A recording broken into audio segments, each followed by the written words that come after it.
Over the past years, the agricultural market has changed dramatically in the circumstances of the trade war and the coronavirus pandemic. The trade war between the US and China started in 2018 and has persisted for over 2 years. During this period, the US soybeans have lost half of its market share in China. On the other hand, in South America, the all-time high exports have left the corn and the soybean inventories in the continent at a very low level at the moment. On the demand side, economic growth and the strong restoration of livestock have largely increased the corn and soybean consumptions in China. Brazil soybean production has increased nearly 30% from 95 million tons in 2016 to 121 million tons in 2020. This year, assuming normal forward weather, Brazil soybean production could exceed 129 million tons. However, due to the trade war between US and China, the increasing appetite from China has raised Brazil soybean exports to all-time highs. The annual balance has remained negative over the past 3 years. The tight domestic supply has partially resulted in unprecedented inflation in Brazil. Brazil government has recently lifted import tariffs for corn and soybean, hoping imported corn and soybean could elevate the supply stress. US soybean exports dipped to historical lows due to the trade war with China over the past 2 years. In spite of area and production losses last year, inventories remains at a relatively high level.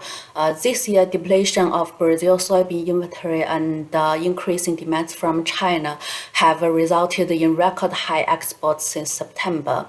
US soybean exports for the current marketing year are expected to return to or even exceed the levels prior to the trade war.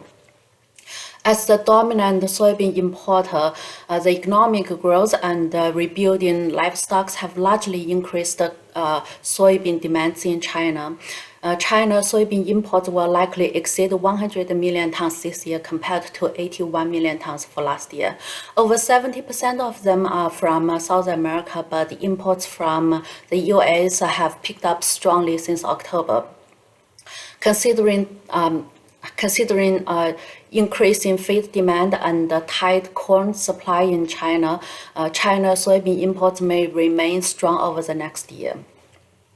Regarding global corn supply and demand, due to production losses and increasing domestic use, the market share of US corn has continued to decline over the past 2 years. On the contrary, the corn exports in South America and Ukraine have reached to all-time highs. Same as soybean, the low inventory in Brazil poses some uncertainties to Brazil corn exports for the upcoming season. Corn demands from major corn importers including Egypt, Europe, Mexico, Japan, South Korea, and Southeast Asia has increased more than 20% over the past 3 years and will likely continue to grow. China used to buy a very limited amount of corn from the global market, but this year China may need to buy more to fill in the gap between its production and consumption. US just harvested a very large amount of corn, so the adequate supply, increase in demand, and massive sales to China indicate that US corn exports this year may increase substantially from last year.